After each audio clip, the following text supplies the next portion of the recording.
Good morning, everyone. Welcome back to another video. We're back on the garden house build today, and today is plasterboard day. So yesterday you saw we did the concrete. Today I'll show you guys what that's looking like. It's dry enough to walk on anyway. And today we're going to be doing plasterboard. So we're going to start with the ceiling first. Once we get the ceiling in, then we're going to start the walls. We need to put these resilient bars in and get the first layer of plasterboard. So yeah, I'll see how we get on today. I reckon we can get a layer all the way around. If we can get one layer on today, it'd be great. Tomorrow we can get on with a second layer, or at least put in the sound tech in, or the tech sound. Sorry, I always get that wrong. And then maybe start a second coat of plasterboard. So let's have a look. So this is the concrete. So it's looking like. Yep, it does look like it's wet here, but it's not. It is quite solid. You can have a look at it close up. It's not bad at all. It's not that rough. You can see concrete done. Good enough to walk on, good enough to work on. So all the way around to here. All the way around here. That's it. So now we have a complete shell in here. And we're really starting to see the size of the rim as well, which is good size actually. It's got a good size office. See, part of it's going to be lost here for the bathroom and the cupboard, but then probably start around here up to maybe that rafter here. That way you'll have the room. So yeah, good size. So first job, as I said, is we need to put in plasterboard. So we'll probably start on this ceiling here, and then we do this side here. We're going to stop here for now, up to this rafter. This is going to be the bathroom. We need to put some services in the ceiling. We're going to put a ventilation extract fan in here and stuff like that. So we need to sort all that out before we insulate and plasterboard that side of the room. But we can also do that once the partition's up and we're working within the bathroom area. We can sort that area out now. So we'll probably start our plasterboard from this rafter, go that way, and this one we can take it all the way where the cupboard's going to be. We run it all the way across down to there. So it's time to lay some plasterboard. So we're starting with the ceiling. What we're using here is 15mm plasterboard. This is special soundproofing plasterboard. So it's a higher density, which makes it heavier. It's basically more compact. The material inside, a lot more rigid, and just a lot more heavy. So yeah, 15mm as opposed to the typical 12.5mm that we normally put. So we're starting on the back wall and working our way. So these are basically fitting about 4 rafters. So our spacing of our rafters are 40mm. So every 4 rafters we have a sheet, and it lines up to the center of the joist.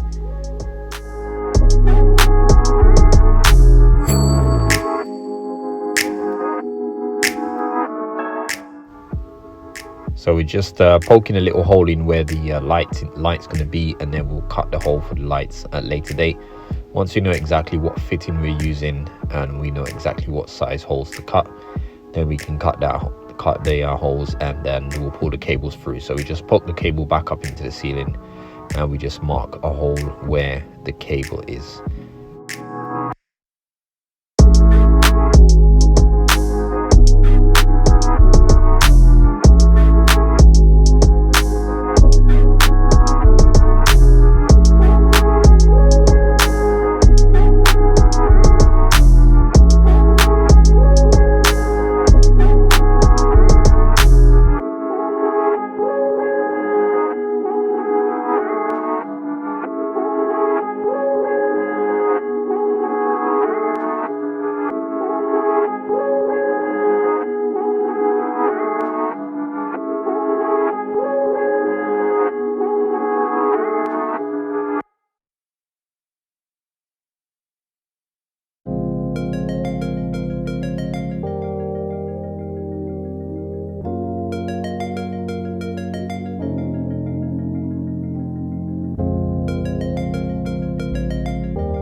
So ceiling is pretty much done. Now we're moving on to the resilient bars. So we are basically marking out where we want to drill. Then we drill into the wall. We wall plug it, and then we screw the resilient bars in. So we are laying these out, starting from the top. We work our way down, and we're spacing them out 600 mil between them. So these are 3 meters long, so we just lay out the 3 meter bar, and then we will add the pieces.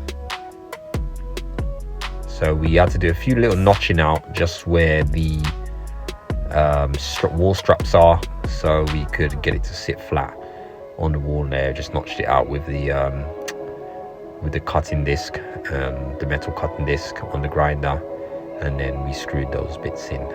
So yeah, coming along. Once we fit these all in, then we can screw the plasterboards in as well. And everywhere where we had cables, any cables running down the wall vertically, which was 1 or 2, we again cut the resilient bar short and installed it either side. So what I realized quite quickly is that the screws that I had were actually a bit too long. So I had to shoot off to go and pick up some screws, and I left the guys to carry on. So I've just got back now. The guys have made some good progress.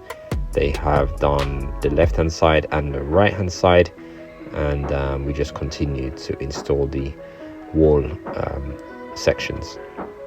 I will show you guys the detail of the resilient bars and why you need to have the correct size screws a bit later on as well.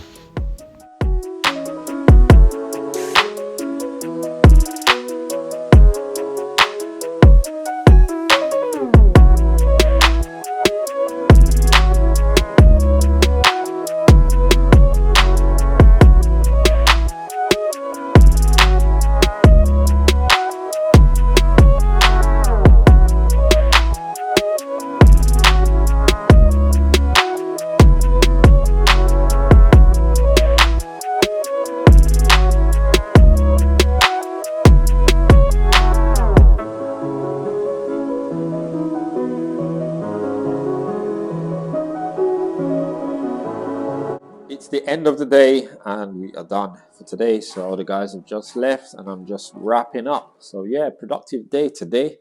We managed to get a good start on the plasterboarding, resilient bars and so on. So I hope you guys enjoyed that and learned something from that. So let's have a look and see what we've done today and what the plan is for tomorrow. So this is moving into the house. As you can see, it's taking shape. We are getting there. We've literally just got a little bit of insulation to do at the top. We just started that just last little bit before we left, but I'll finish that off tomorrow. I'm not going to be boarding up that area tomorrow anyway, so because I've got some framing to do, I'm not going to be able to get that done all tomorrow, so not so fussed about this area here. We're actually going to have an AC unit up here as well. It's the best place we've found to put the AC unit to cool and heat the room. This is still the area for the bathroom, so this area I'll be working on tomorrow. Tomorrow I'm going to be working on pipe work for the sink, running pipe to the shower. Going to run all this stuff tomorrow. Once that's all done, then we can plasterboard this little area here.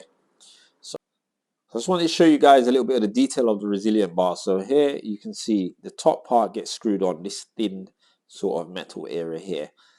This is the part that this plasterboard screws into. You just screw straight through plasterboard screw and it self taps into that. When you screw it, you've got to make sure that it can push in when you're screwing.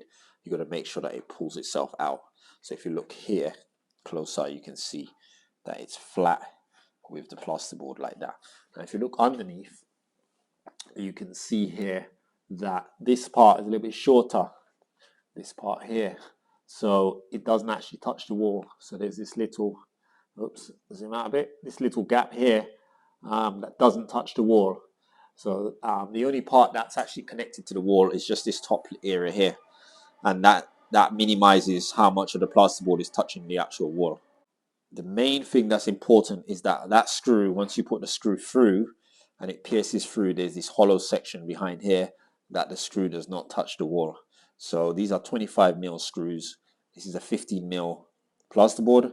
So there's 10mm that's basically sitting through here, and it's short enough so that it doesn't touch the wall. The screws that I had before were too long, so I had to rush off and get some shorter ones. I'll just show you what the difference in it makes. If you look here, you can see these are the 32mm screws that I had, and this is now touching the wall. So you can see it's touching the wall, and it's not even all the way in yet. So by the time that buries itself in, it's actually touching the wall. So that's no good. So that's why they go and get these shorter ones, which are 25mm ones. So you can see here, even when they're sort of slightly buried, if I can show you that, they are not touching the wall. So it's, you've got about 5mm away from the wall here, and that's basically how it needs to be. So otherwise, yeah, guys, that's it. Yeah, basically looking good, and it's coming along good. So tomorrow we will, as I said, I'll work on this area, get the plumbing done, and you guys boys can board that up. We might try and get the extract vents pipes in there as well, so that we can insulate and board up this part as well. Seal the last piece here, and then we will turn our attention onto this side, fitting all the resilient bars. These are loads of small, shorter pieces that we need to cut, fit them all here, and then start plasterboarding these areas all around the door and windows and stuff like that. What we're going to do for now is we're just going to stop.